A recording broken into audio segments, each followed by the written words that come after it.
was my belief that the DEA was not going to stop until they found out who had done this and how they had gone about it, because of the simple fact that they would have to face this problem in the future. Fentanyl usage is skyrocketing across the country. More than 77,000 overdoses last year alone. There's a lot of gold at the end of this rainbow, and I knew that if indeed we stopped, someone else would pursue it. A vast fentanyl distribution network. Part of an unnamed international drug cartel. Many of the chemicals coming from China. They're manufacturing fentanyl 24/7. It's going to continue to get worse as long as the demand is there. So we might as well make hay while the sun shines.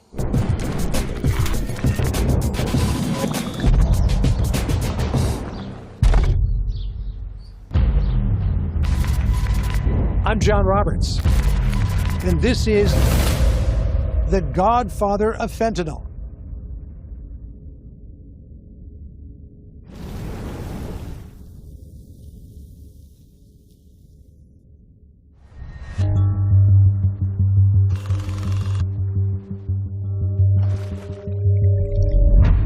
Towards the fall of '92, not too long after we moved into the industrial park in Santa Prairie Lab, we saturated the market. Muscatello and Martier were actually uncertain that they could sell more fentanyl. Muscatello was distraught, apparently under quite a lot of pressure, and claimed to be, of course, running way low on money. I was pissed off. Shit, you know. It requires a continuous investment of funds to keep an operation like this going.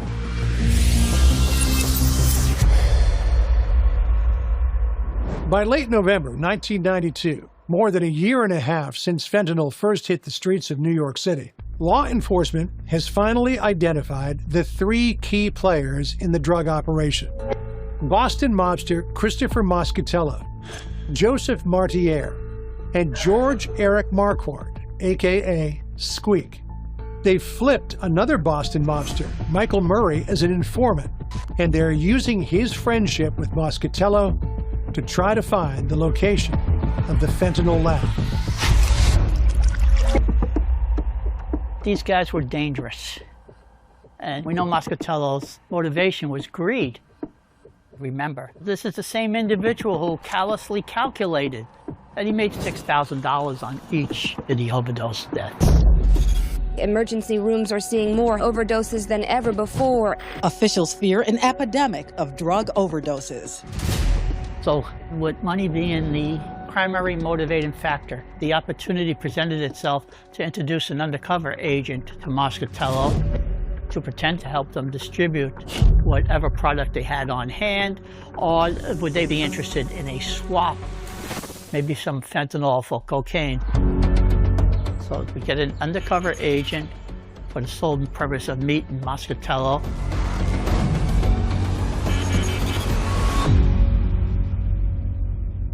My name is Ramon Blanco. I was a special agent with the Drug Enforcement Administration, and I was the undercover agent in the investigation of Christopher Muscatello. I grew up in the city of Medellin, in Colombia, at the time when Pablo Escobar came to power with the Medellin cartel. Colombia's drug lords declared war on the government. In Medellin, judges who rule against the drug cartel usually turn up dead. Just growing up in that atmosphere, it made me sick how the drug affected the community. A bomb attack on a police bus in Medellin killed 5 officers and wounded 16 others. Luckily, my mother was able to get a visa and brought us into New York City, and that's where I landed. I landed in New York City in Brooklyn. I was the first Colombian-born agent to be hired by DEA, and my primary role was to investigate cartels coming out of Colombia. So I was working with DEA about 2 years. One day I get a call from my supervisor, and he said, there's a case in Boston that I want you to go up, fly up there and go help out. I asked him, what type of drug am I dealing with? And he said, fentanyl. And I said, let's do it. We had 18 months of distributing fentanyl successfully, but after a while I really wanted to phase out the fentanyl business. I was just dissatisfied by the difficulties in getting paid. But by that time I also thought it was the least of my concerns.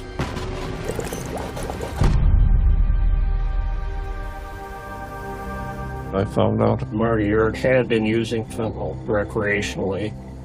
I thought it was none of my business whether he did or not, but I guess I should have known better.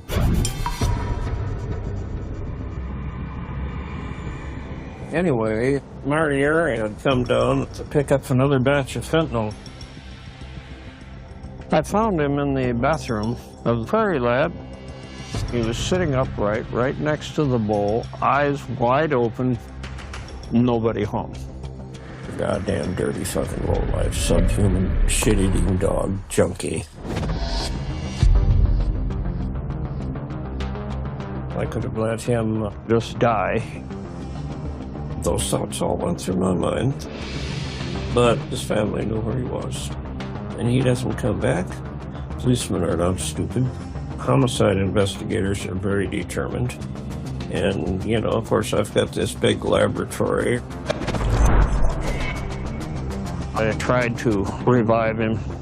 That wasn't working. So I called the emergency medical people.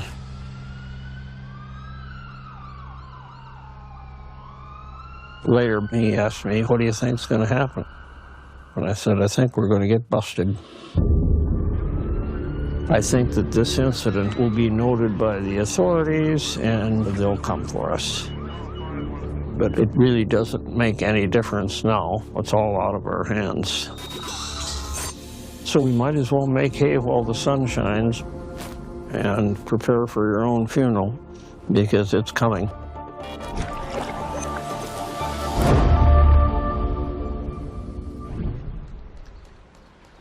When I got to Boston, they brought me into the Boston Field Division my first time there, and then I was introduced to Jerry Graves. Agent Graves fills Agent Blanco in on the details of the fentanyl case.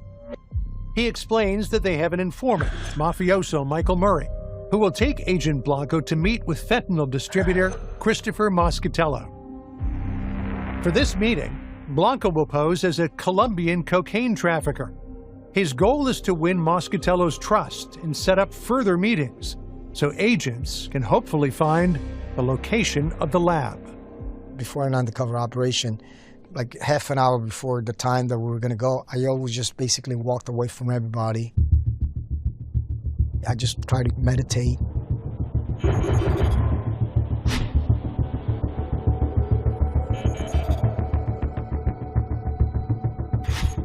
You just got to stop thinking that you work for the government. You got to really believe that you are a drug trafficker, a criminal.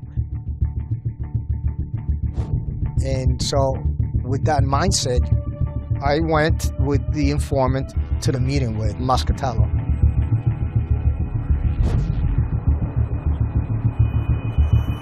The meeting was arranged in a bar near the water by the seaport. When we got there, Mike made the introduction to Moscatello. When I started doing undercover, I decided to take on a name that obviously is easy to remember. And I used to enjoy watching the sitcom I Love Lucy, Ricky Ricardo. So for my undercover name, I called myself Ricardo Rodriguez. The instructions that were given to the informant was that he would make the introduction and then he would leave. That's because what I always had in my back of my mind is how much was Murray implicated in the fentanyl laboratory case overall? Did he provide any money that he is not admitted to? Was he part of the financing with Moscatello? After Mike left the bar, we just started having like a normal conversation. Like, okay, how you doing? Where you from? I had a Boston chowder. Then Moscatello ordered something. And then we did some more small talk. It's funny because when I met Moscatello, I was taken back because he just looked like a yuppie and not necessarily a criminal. But you never know how the mind of a sociopath works. The initial meeting between an undercover agent and a suspect of the caliber of Moscatello is extremely delicate and extremely sensitive. In the past, we had issues and incidents where agents brought an informant into a negotiation, and then something went bad, something went wrong, and then somebody would take out a gun. To provide backup for Agent Blanco, additional undercover agents are stationed around the bar. Anything out of the ordinary would raise agents' attention. But then, before we actually started talking about fentanyl, Moscatello got up and he said, "Come and follow me." And I said, "Where are we going?" He said, "Don't worry, just follow me." So I had to make a split decision. My gut feeling said I needed to accomplish the mission. So I got up and then I started following him. We went into the kitchen,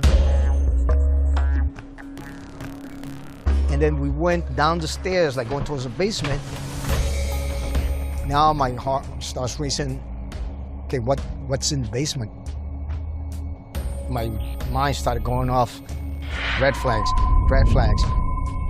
Everything is kind of like in slow motion. It was the unknown. It was like the Twilight Zone. I didn't have a cellular phone like we have nowadays. If this guy wanted to kidnap me or wanted to shoot me or whatever he wanted to do, nobody was going to back me up. So I'm trying to slow down my breath, trying to calm. And then he starts walking through a tunnel. And as he keeps walking and he keeps walking, and all of a sudden, he came out the other side of another building. Then we went upstairs. It was like coming up for fresh air. I can see windows, I can see the bay, and we ended up in a different restaurant. The place was almost empty. There was hardly anybody there. I felt like this guy has definitely got some power. This guy is somebody that can control his surroundings around here. It was just Moscatello, me, and his goons, and there was nobody else. But thank God nothing happened. And, you know, we sit down and we talk.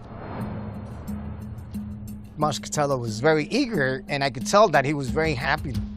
He mentioned that he had a partner who was a chemist, and that they were producing this new drug, that it was like heroin, and it was very pure. And then we talked about the deal that I was gonna give him kilograms of cocaine in exchange for the fentanyl. And he said, "Can you move it? Can you sell it?" I said, sure, I can sell it, but first I have to test it out. I told him, give me a sample of drugs, and I'll put it out on the street, and I'll come back and I'll let you know. So he gave me a sample. Then we parted. I made sure that I wasn't being followed. And then I called somebody to come and pick me up. I came back to the office, and then I met with Jerry. They ultimately agreed to swap cocaine for fentanyl. And with that, we felt that the meeting went very well. At one point, Moscatello offered 50 kilograms of cocaine for a kilogram of fentanyl. I didn't give a shit, just sell it, get us some money, you know. But because of the strangeness of the situation, I wasn't 100% convinced he was being entirely candid. I thought he was playing some kind of a bullshit game. At that point, I decided I was going to make about another 10 or 15 pounds of fentanyl shoved down. You know, I could disappear, go somewhere else.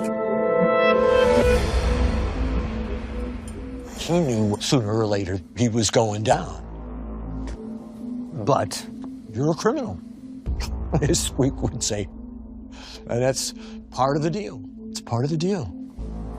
And so he started getting all his ducks in a row because he knew ultimately you're going to get caught or you're going to die in the process. I wanted to make sure that if I did get caught, when I got out, I'd make my life as comfortable and as convenient as possible. Because, you know, I'm a criminal.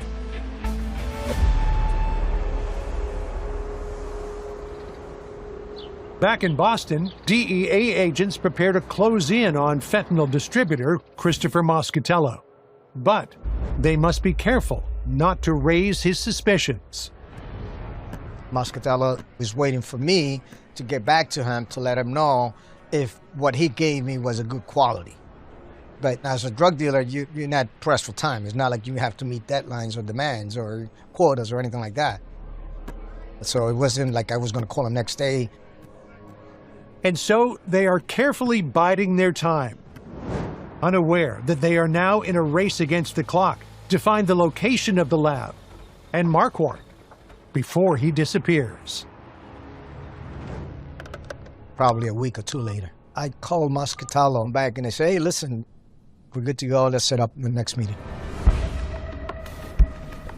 We went back to the seaport and we went through the same routine. But what's interesting was this time I did notice that he was carrying a long tube like that you put in the posters. And then when we sat down, he just laid the tube against the bar. During that second meeting, he was more open. Obviously, he felt more comfortable with me. We started to talk and I told him this would turn out to be good. My only concern was that this is very strong, very potent. So how do I deal with this? That's when he opened up. He said, we had an incident in the lab. One of the assistants to the chemist overdosed from the product. I said, wow, really? Where was this? And that's when he mentioned Wichita.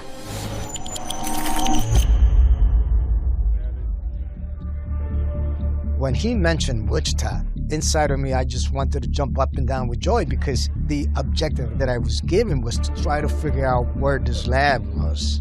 And he just told me the city. But of course, I just ignore it, like, this doesn't mean anything to me. You know, what do I care about somebody who's overdosing? Because I don't want to seem like I'm asking too many questions. So I just basically let him talk.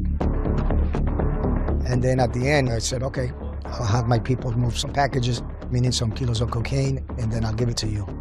And he said, okay, there's your product. Go ahead and take it. I just saw the tube there. I just picked it up. And then I left the bar. I went back to the payphone in another corner and called one of the guys to come and pick me up.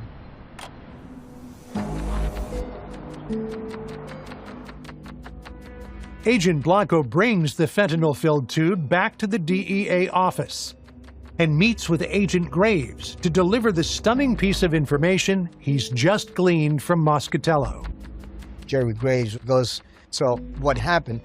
And I said, he did mention that one of the guys overdosed in Wichita.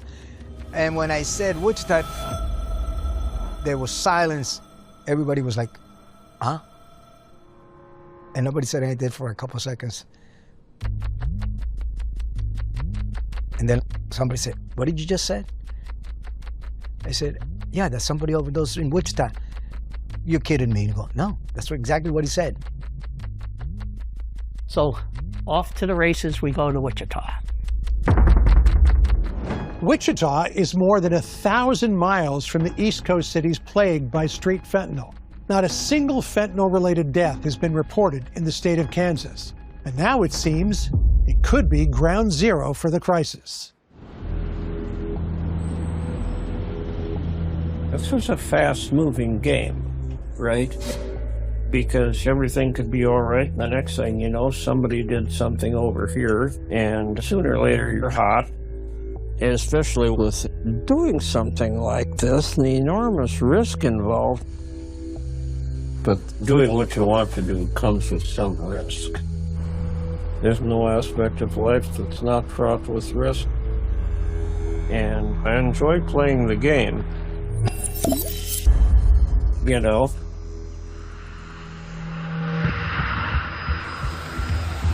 I flew down literally the next day and arrived at the Wichita office. The Wichita office is a very small office. They're in a private office park. because it's a local task force office in which there are local police officers along with a couple of DEA agents who do drug operations. So I go up and I meet Barry Jameson. My name is Barry Jameson. I was the agent in charge of the Drug Enforcement Administration's office in Wichita, Kansas. Immediately he says, I don't know what the heck you guys are doing here, but there's no way there's a laboratory here in Wichita. We were aware that this was a national priority drug investigation, but fentanyl certainly wasn't a problem in Wichita. We weren't seeing any fentanyl on the streets at the time. But then we learned that someone had overdosed in a lab in Wichita while they were making fentanyl. They had actually been taken from the lab to a hospital via ambulance.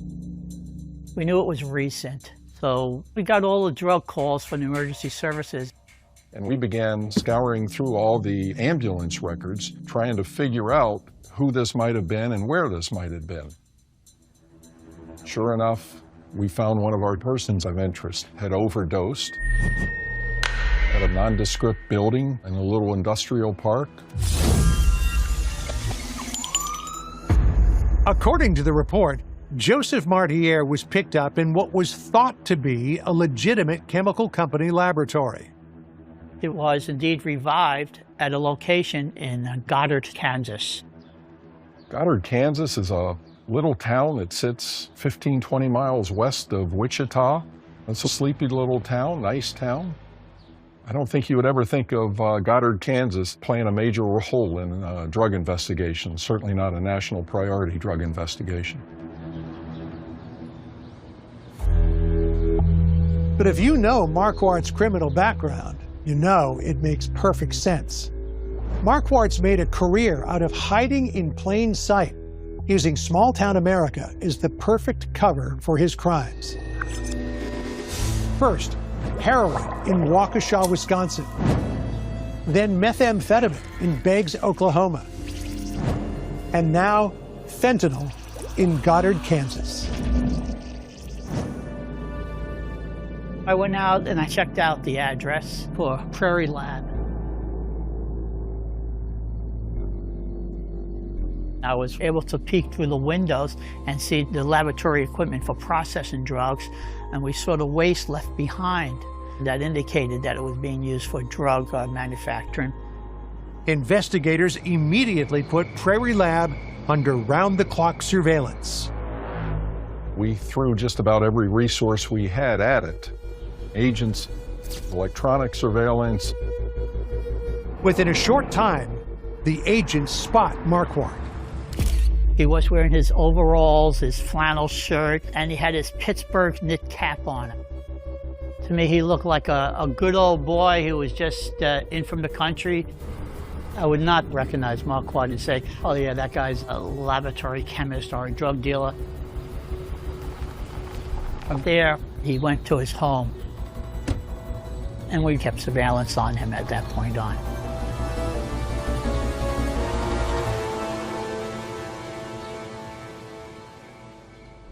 Law enforcement has finally put eyes on the chemist and the laboratory responsible for producing the deadly street fentanyl for the past 2 years.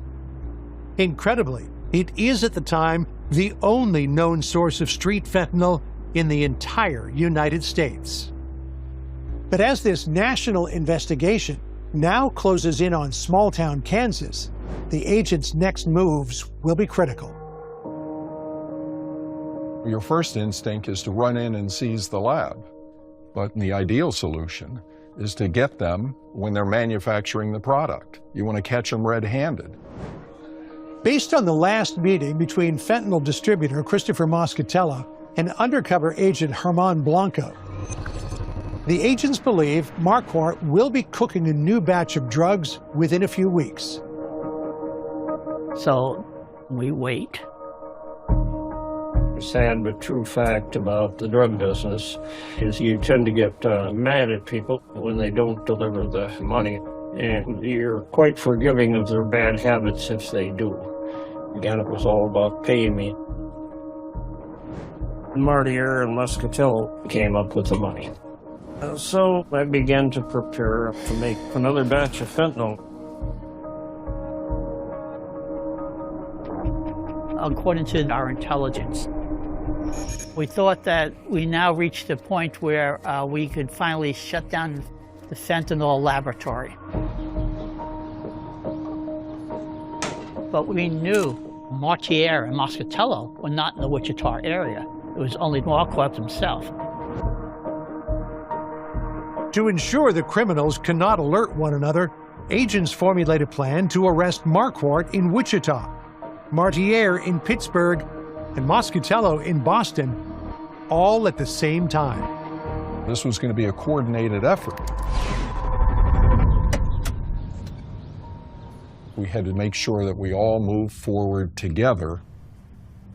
There were a lot of balls in the air, so to speak. But ensuring the arrests unfold in tandem is only part of the agents' concerns. They must also prepare for how to safely seize and dismantle the fentanyl lab, while Marquardt is in the process of actually cooking the lethal drug. Of paramount concern to us was what are the ramifications for everyone else involved, whether they be businesses close by or people that are just walking down the streets. I remember one conference call. The purpose of that particular phone call was coordinating how we would take this lab down. And DEA's expert on fentanyl, Jack Fentanyl, weighed in. Fentanyl specifically mentioned that when they were cooking this fentanyl, if it got in the airstream, it could do serious harm to people, even causing death. I said, listen, dangerous chemicals and final product were being produced at this place that can let vapors out into the air. And if the wind's going the wrong way, it could be a recipe for disaster because of the chemicals and the fumes. I just remember interrupting and saying, Jack, you know, this is Kansas. The wind blows every single day in Kansas. There's never a day the wind doesn't blow in Kansas. And Jack says, well, that could be a huge, huge concern. And then I interjected again and said, just a couple 100 feet away is a daycare center. And when I said that, there was just dead silence. Despite having 6, 7 offices on the conference call, a word wasn't said for 4, 5, 6 seconds. It seemed like half an hour. Everyone's priorities changed because of that daycare center. At that point, it was necessitated that we seize the lab as soon as possible. On the morning of February 3rd, 1993, the DEA agents put their plan into action.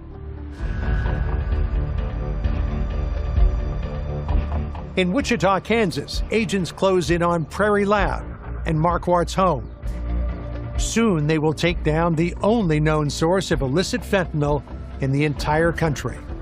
We all gathered together very early that morning. There was a lot of pressure because we had a lot riding on it. All that effort that went into this case, I mean, no one does these cases alone.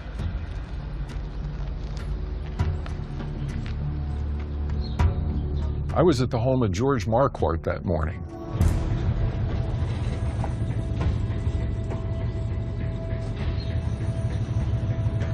George ended up driving to right where my car was parked. So I activated my emergency lights and I got out and informed him that he was under arrest. George got out of the car with his hands up and his first comment was, "I can't believe it took you guys this long." I was looking at astonishment at a huge number of people out there all looking directly at me. Harry Jameson introduced himself to me, and that was it. And they hauled me off in a big old limousine to the Drug Enforcement Administration. It's approximately 3:25 p.m.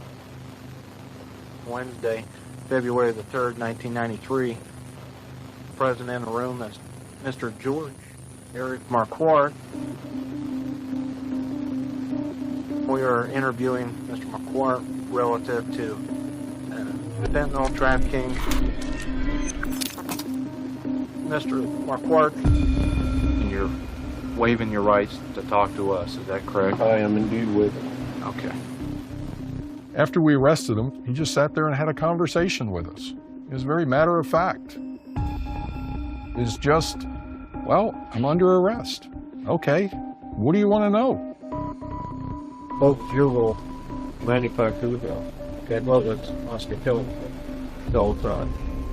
How about Martier? Act as the go-between myself and Muscatella.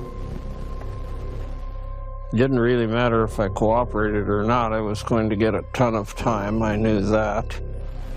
Have you ever seen a drug dealer that'll tell all the truth?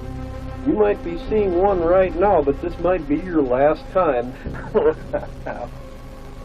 What really surprised us was he's got this infectious personality. He's very charismatic. I imagine you guys are going to find me in a crossfire room at the Crossfire Hotel. You got to keep reminding yourself, wait a minute, this guy's a death merchant. Death and destruction follow him everywhere he goes. He knows he's killing people, and he has no problem with that. What was the total price of your fentanyl? I managed to bring in slightly over $100,000 a year.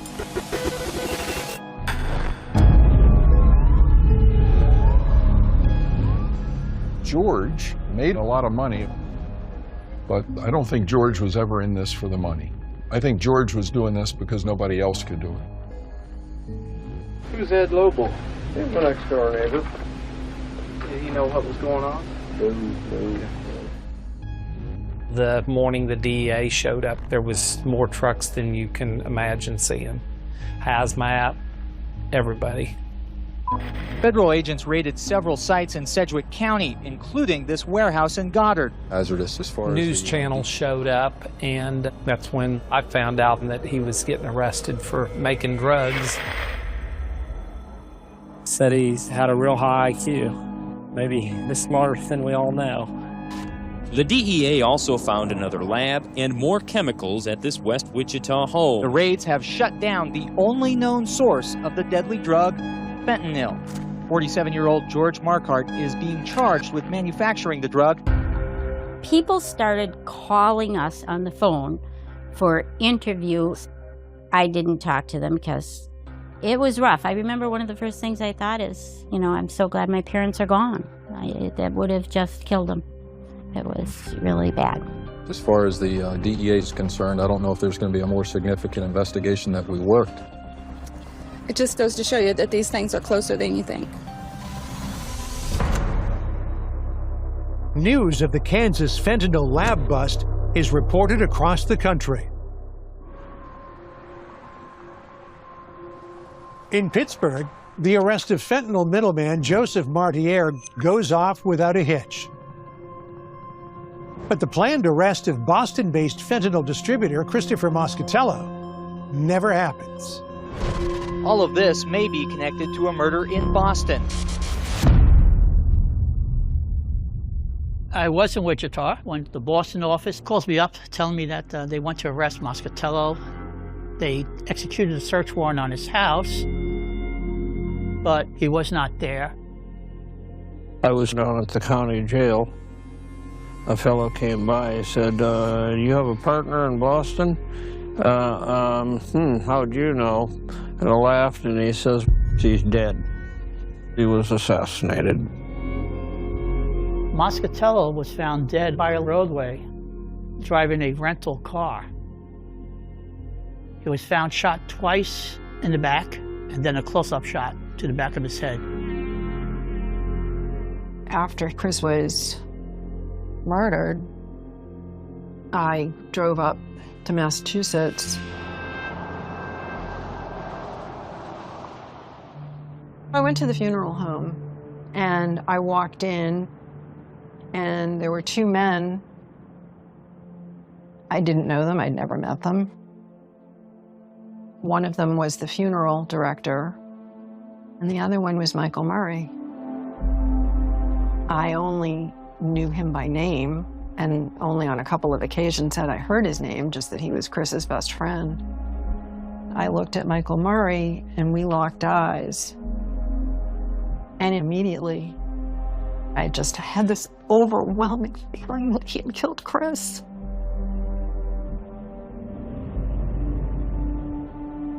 According to the state troopers at the scene, the footprints leading up to Moscatello's body were made by a particular sneaker, the Saucony brand of sneakers, which I happen to know Michael Murray wore.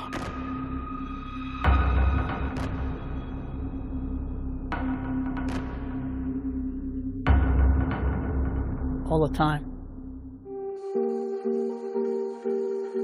I think the organized crime types up in Boston got rid of Moscatello because they felt that he would be a future danger to them. I don't know about Bulger, but he certainly would have been linked to Murray. And Moscatello might retaliate by supplying information that would allow the federal people to file further indictments. They decided to terminate the problem.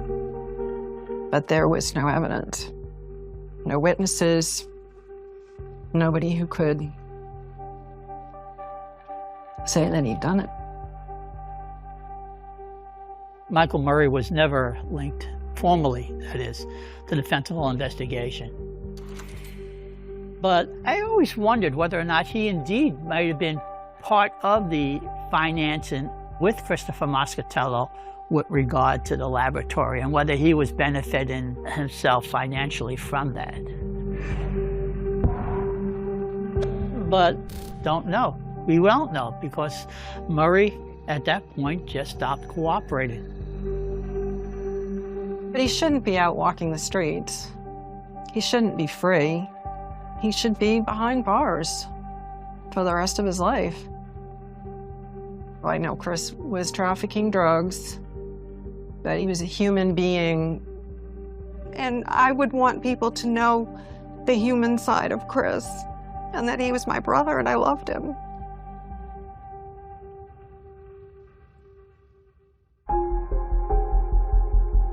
At the time, 126 deaths are directly traced to the street fentanyl produced by George Eric Marquardt. It is suspected the true total is closer to 1,000. If not for the incredible efforts of law enforcement, that number would be even higher. Fentanyl is really becoming a new, or the end thing in the drug community. It is extremely hazardous. We seized the first known fentanyl lab in the United States. One day there was fentanyl popping up in cities all across the East Coast. There were people dying. We take the lab down and the fentanyl problem is solved. There is no more fentanyl problem. At the time, this lab was the only lab that was used to manufacture fentanyl. So I think we've really prevented the deaths of a lot of people. I feel very proud that I was part of that investigation, that I was able to contribute to fighting evil, if you will. The shutdown of the Kansas lab keeps fentanyl off the streets of America for the next 20 years. But Marquardt's operation also proves to be an inspiration for future fentanyl manufacturers. I think law enforcement did a great job with this case. But I think as time has gone by, the real winner in this was fentanyl. Fentanyl being popular, fentanyl being a money maker, fentanyl itself all came onto the scene because of George Marquardt. It's my opinion that Prairie Labs and Tango and Cash, or TX Green, whatever you want to call it, was the forerunner for these Mexican cartels getting involved because it allowed them to realize how valuable fentanyl is and how they wouldn't have to deal with opium-producing countries. Only now, newer, better technology allows clandestine chemists around the world to easily replicate Marquardt's formula for street fentanyl. And so, driven by the immense profits, the demand created by the opioid epidemic, and the crackdown on prescription pills that began in the 2010s, the current fentanyl crisis begins. It all started with George. He's the godfather of fentanyl. For creating the lethal drug, George Eric Marquardt is sentenced to 25 years in federal prison. Middleman Joseph Martier is sentenced to 30 years. To this day, the murder of the operation's financier, Christopher Moscatello, remains officially unsolved, leaving the question of the Boston mob's association with the fentanyl lab and their true intentions unanswered. Remember, I told him that Moscatello wanted me to make him some 3-methylfentanyl. And I thought maybe the organized crime types up in Boston wanted to weaponize this stuff. When I interviewed him, he never really understood why they wanted 3-methylfentanyl. It was so powerful. The weight of a fingerprint is enough to kill 2 people. Well, I did find out ways that I could crystallize enormous amounts of 3-methylfentanyl. I had to construct a special piece of equipment, which I don't think we need described here. It was a big, big project that I messed with for probably close to a year. At one point, about the time Marquardt was arrested, I got a call to come to Boston because in a storage locker there was something like 30 pounds of fentanyl. They wanted to transport it to New York and have me analyze it. So back in my lab, I opened the garbage can and there are Ziploc baggies. And I read on the top of one in pen, 3MF. It was 3-methylfentanyl. 3-methylfentanyl, don't forget, could be much more powerful than fentanyl itself and could be a terrorist weapon for sure. But this 3-methylfentanyl wasn't pure. It had byproducts in it. I was surprised because George was the good clandestine chemist. I think if George was into it, he could have manufactured relatively pure 3-methylfentanyl. But I don't think he was into it. His heart wasn't in it. If he had a heart. Yeah, I'm a drug manufacturer and a career criminal, but I'm not a terrorist. So I messed with it. He told me later that he was very concerned about the potential use of this as a chemical weapon. He knew that the Murray brothers had these connections to the Irish Republican Army. So he made a lower potency version that wasn't quite as deadly as the one they had in mind. I just gave the junk 3-methylfentanyl to Moscatello, told him to do what they wanted with it. What became of it after that, I knew nothing about. He never shared his suspicions about the chemical weapon aspect of this thing with DEA or FBI. They both interviewed him after his arrest, mostly because he didn't want the Boston mob people doing to him what they had just done to Chris Moscatello. But if there was this terrorist plot, it was probably at the impetus of Joe Murray, who was the big IRA supporter. Well, his wife had killed him in self-defense up in Maine in September of '92, a few months before the fentanyl bust in Wichita. If there was that possibility, I think it died with Joe Murray. I think that was what happened. It could be that we just got lucky. His wife shot him. Good for Susan.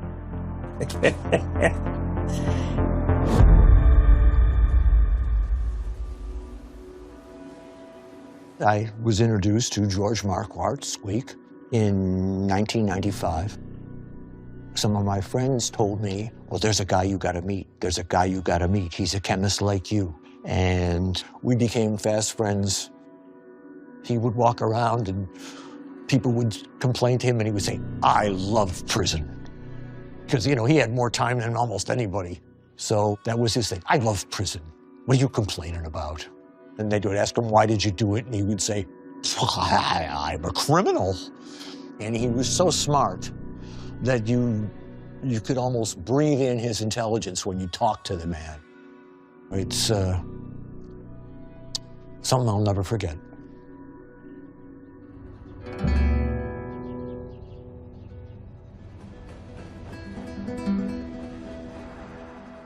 In May of 2015, after serving 22 years of his sentence, Marquardt is given compassionate release from prison following a cancer diagnosis. We picked him up from the halfway house in Kansas, and he came to live with me in Waukesha, Wisconsin, which is the town where we grew up. It's not like he ever pretended to be a good person. He always admitted what he did. He never said he was sorry because he wasn't. But yet, I think it was important for him not to think he was as evil as some people he'd met. He always said everybody made their own decisions. You know, there are limitations to that, so. Yeah. But he had to live with himself. After revealing his story to retired Oklahoma Bureau of Narcotics agent turned author John Mattinger, Marquardt passes away from cancer in August 2017. Ironically, he dies with a fentanyl drip in his arm, and he takes one final secret with him to the grave. My secret laboratory? I don't really feel comfortable discussing it. He had one secret that he took with him. That's the missing lab. Where's the lab? We know in '93, DEA got one lab in Goddard, Kansas, and we know they got the lab that he had at his house in Wichita, but they never found any assets in his name. They never found where the money went, and they know there was a lot of money made. Supposedly, they had not found the majority of his lab because, according to him, he was only like maybe a few days from being gone from Prairie Labs. And so the majority of his stuff, he said, was already gone and hidden. One of his plans for the future before he got arrested was to actually take the whole operation and put it in one of these old abandoned missile silos that are in Kansas. Because it had everything you needed. It had the ventilation systems, it had electricity. I guess it's not inconceivable he'd want something to start life out on if he ever got out again. But he never told us the location of his secret lab. It could be just a story, but I certainly believed it, and I certainly wouldn't put it past him.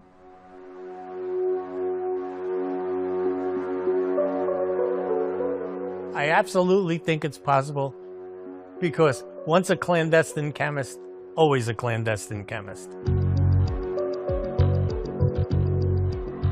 If Marquardt's secret lab is still out there, it's thought to be hidden somewhere in the middle of the country, protected by deadly booby traps and filled with his most valuable equipment, at least $250,000 in cash, and up to 30 pounds of fentanyl. One final act of defiance by the man who is still, to this day, the deadliest clandestine chemist in American history.